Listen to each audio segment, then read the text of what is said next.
साथियों, मेरी आवाज जहां तक पहुंच रही है, आप कांग्रेस के एक एक कार्यकर्ताओं को और विभिन्न माध्यमों से जो हमारी बात सुन रहे हैं, आप तमाम आदरणीय बुजुर्गों का, नौजवान दोस्तों का, माताओं बहनों का, किसान मजदूर भाइयों का, मेहनत मजदूरी करके ठेला रिक्शा चला करके सरकारी और निजी क्षेत्रों में काम करके अपने परिवार का भरण पोषण करने वाले आप तमाम आवाम का क्रांतिकारी इस्तकबाल करता हूं, आपका हार्दिक अभिनंदन करता हूं। दोस्तों, मैं आपसे अपनी कुछ बातें साझा करना चाहता हूं। उससे पहले मैं धन्यवाद देना चाहता हूं हमारे पार्टी के तमाम वरिष्ठ नेताओं को कि आज उन्होंने बड़ी मशक्कत से मुझे यहां लाने में, आपके मौजूद पहुंचाने में मेहनत की है, क्योंकि आजकल दिल्ली पुलिस हम पे ज़्यादा मेहरबान है। दिल्ली पुलिस मेहरबान है और इस बात से हमको कोई दिक्कत नहीं है। एक्चुअली इस बात से हम लोग खुश हैं कि पुलिस अगर विपक्ष को डंडा ना मारे, पुलिस अगर विपक्ष के कुर्ते ना फाड़े, पुलिस अगर विपक्ष को डिटेन ना करे, हिरासत में ना डाले, पुलिस अगर विपक्ष को जेल में डाले, ईडी अगर विपक्ष के नेताओं को परेशान ना करे, सीबीआई आपके घर पे रेड ना मारे, इनकम टैक्स का छापा ना मारे, तो समझिए आप देश के लिए लड़ नहीं रहे हैं। और हम दिल्ली पुलिस को धन्यवाद देना चाहते हैं कि हम देश की जनता के लिए लड़ रहे हैं और आपकी एक एक परेशानी को झेलने के लिए तैयार हैं। लेकिन एक बात हम दिल्ली पुलिस के सिपाहियों को जरूर कहना चाहते हैं। भाई साहब, आप आते हैं साधारण परिवार से, आप आते हैं किसान मजदूर के परिवार से, आप आते हैं गरीब परिवार से। आप जो हमारे ऊपर डंडा चला रहे हैं ना, एक्चुअली आप अपने ही भविष्य पे और अपने ही मुद्दों के ऊपर डंडा चला रहे हैं। इस बात को याद रखिएगा, इस बात को याद रखिएगा। और रिकॉर्ड तो करते ही आप लोग, बढ़िया सा रिकॉर्ड करके गृह मंत्री को सुना दीजिएगा। इस बात को याद रखिएगा कि डीसीपी साहब प्रमोट होकर के चले जाएंगे, डीजीपी बन जाएंगे, लेकिन जो आज इस देश की आर्मी के साथ हो रहा है, वो बात किसी दिन किसी भी पुलिस के साथ हो सकता है। इस बात को याद रखिएगा, इस बात को याद रखिएगा कि आज जिस तरीके से देश के लिए जो सम्मान की बात है, जो सर्वोच्च बलिदान की बात है, अगर उनकी नौकरी को ठेके पे किया जा रहा है तो कल आपकी नौकरी को भी ठेके पे किया जा सकता है। इसीलिए कांग्रेस पार्टी पिछले 12 तारीख से यह सत्याग्रह कर रही है। लेकिन यह जो सत्याग्रह है, जंतर मंतर पे जो सत्याग्रह हो रहा है, इस सत्याग्रह का मूल कारण यह भी है कि हम सिर्फ अपने नेता को नहीं बचाना चाहते हैं। मीडिया वालों, मैं आपसे खास करके कहना चाहता हूं, हम अपने नेता को नहीं बचाना चाहते हैं। एक कहावत है, सच को आंच नहीं होता है। हमको अपने नेता की चिंता नहीं है। हमारा नेता कुछ गलत नहीं किया और सरकार उसका कुछ गलत नहीं कर सकती। इस बात को याद रखिएगा। हमको अपने नेता की चिंता नहीं होती है। और हम इस सरकार को कहते हैं, साहेब, हर चीज का एक मंत्र नहीं होता है। बीजेपी चाहती है कि हर नेता पे एक ही जंतर का इस्तेमाल कर ले। तो मैं भाजपाइयों को कहना चाहता हूं, रे भाजपा वालों, ये राहुल गांधी हैं, इंदिरा गांधी के परिवार से आते हैं, राजीव गांधी के बेटा हैं, आतंकवादी से नहीं डरे। तुम तो वैसे भी माफी मांगने वाले लोग हो भाई, तुमसे क्या डरेंगे यार। ईडी उडी से डर नहीं लगता है। ईडी से हम अपने नेता को नहीं बचाना चाहते हैं। हम बस इस देश की जनता को बताना चाहते हैं कि ईडी इनके घर पे आया क्यों है।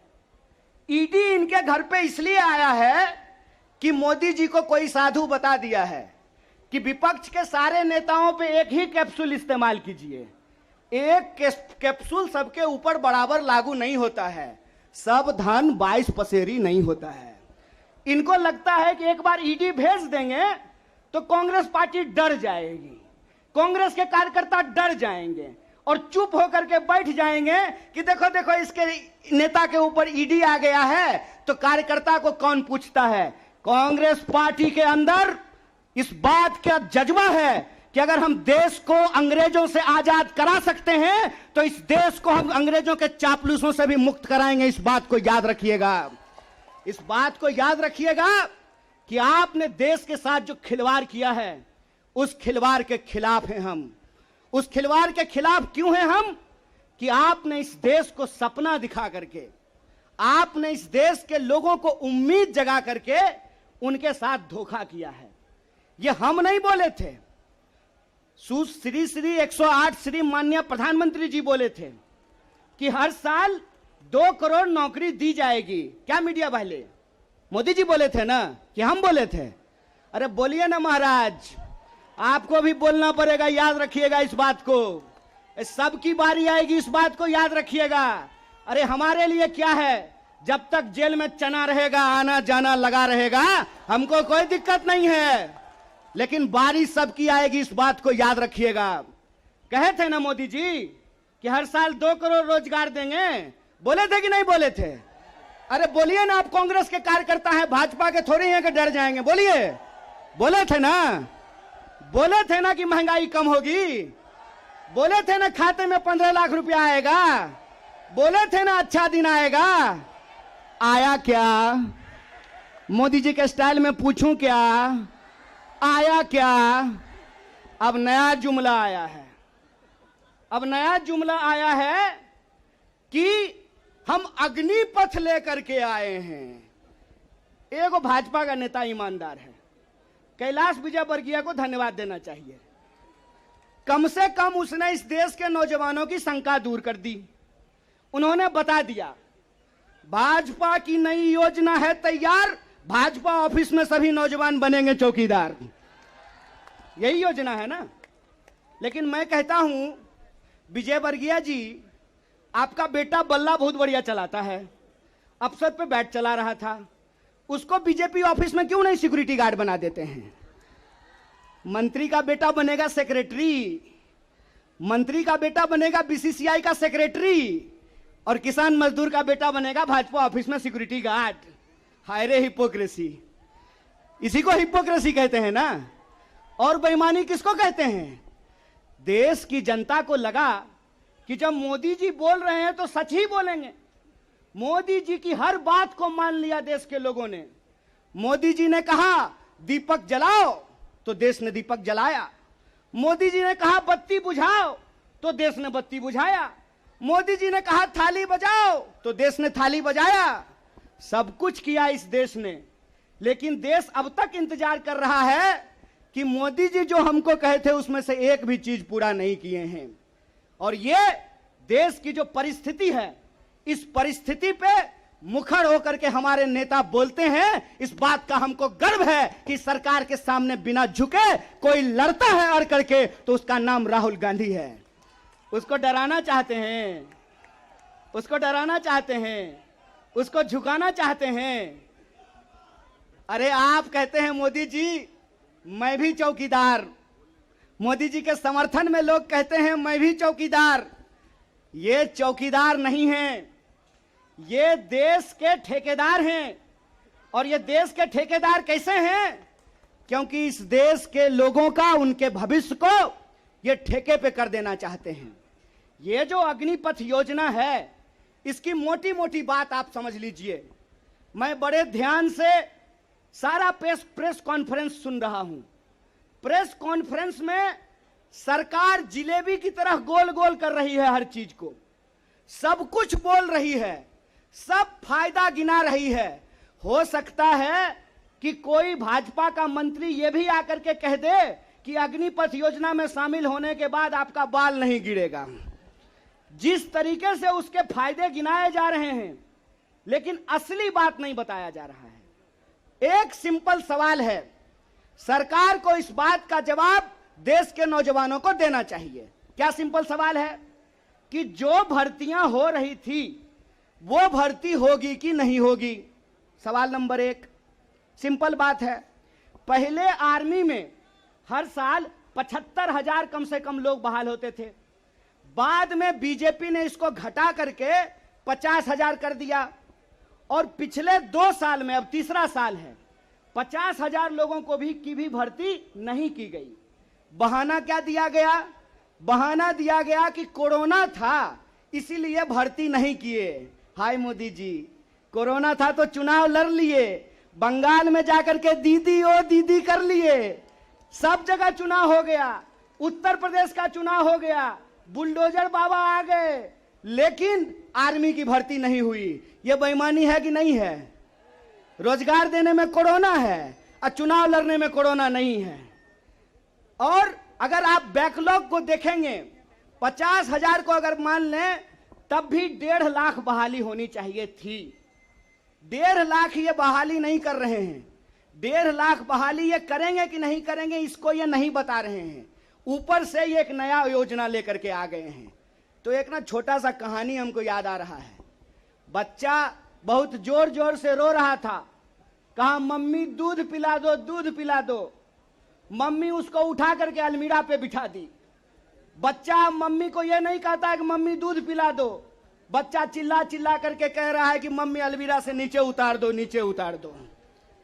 लोग मांग रहे थे हर साल 2 करोड़ नौकरी, इन्होंने हर साल 2 करोड़ नौकरी नहीं दी, ऊपर से एक नया योजना लेकर के आ गए हैं।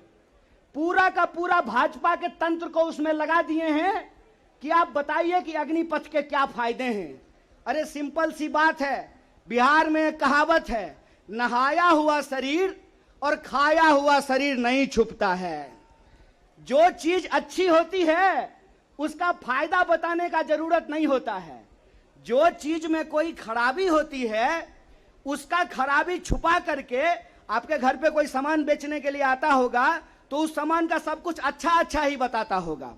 आप ट्रेन में जब जाते होंगे, बस में जाते होंगे, तो जब जूसर बेचने वाला आता है तो एक संतरा से आपको 1 गिलास जूस निकाल करके दिखाता है, और वही जूसर जब आप घर पे लेकर के जाइएगा तो आधा गिलास जूस भी आपको आपके घर में नहीं निकलेगा।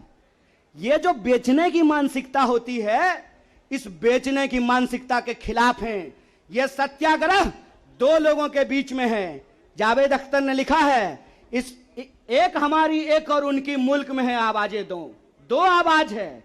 एक वो आवाज है जो इस देश को बेचना चाहता है, वो देश के सरकार में बैठे हुए हैं। एक वो आवाज है जो देश को बचाना चाहता है, वो सड़कों पे खड़ा है, वो जंतर मंतर पे बैठा हुआ है, वो सत्याग्रह कर रहा है। और ये सत्याग्रह हम इसलिए कर रहे हैं कि सरकार के झूठ को हम समझ रहे हैं। झूठ क्या है इनका? झूठ है कि ये लोग परमानेंट बहाली को बंद करने जा रहे हैं। परमानेंट बहालियां नहीं होगी। अगर ये परमानेंट बहाली करना चाहते हैं तो सिर्फ सेंट्रल गवर्नमेंट में 28 लाख पोस्ट खाली है। ये परमानेंट बहाली बंद करके ठेकाकरण के फायदे देश को समझा रहे हैं। जब भी देश में कोई ठेकाकरण किया जाता है तो सिर्फ उसका फायदा ही फायदा बताया जाता है। जब भी देश की कोई सार्वजनिक संपत्ति बेची जाती है तो उसका फायदा ही फायदा बताया जाता है। लेकिन इस बात को याद रखिएगा कि देश में अगर सारी सार्वजनिक संपत्तियों को बेच दिया गया तो देश का क्या होगा। एक बार आप इस बात पे विचार कीजिएगा कि अगर एयर इंडिया नहीं रहेगा, अगर नहीं होगा एयर इंडिया, तो क्या करेंगे ज्योतिरादित्य सिंधिया? समझना है कि नहीं समझना है? आप हमको बताइए कि सरकारी रेलवे नहीं होना चाहिए, सरकारी बीएसएनएल नहीं होना चाहिए, इनके हिसाब से सेना में नियमित नौकरी नहीं होनी चाहिए। जब सब कुछ सरकारी नहीं होना चाहिए तो सरकारी प्रधानमंत्री लेकर के ढोल बजाएंगे? फिर सरकारी प्रधानमंत्री भी क्यों होना चाहिए? सरकारी संसद भी क्यों होना चाहिए? देश का मतलब होता है देश की राष्ट्रीय संपत्ति, देश का मतलब होता है देश की राष्ट्रीय सेना, देश का मतलब होता है देश के लोगों का सम्मान। इसीलिए मैं आप तमाम लोगों से यह आग्रह करने के लिए आया हूं, कांग्रेस पार्टी की लड़ाई सिर्फ अपने नेता को बचाने की लड़ाई नहीं है। कांग्रेस पार्टी की लड़ाई इस देश को बचाने की लड़ाई है। वो देश जिस देश को गांधी ने बनाया है, जिस देश को नेहरू, मौलाना अबुल कलाम आजाद ने बनाया है, उस देश को बचाने की लड़ाई है।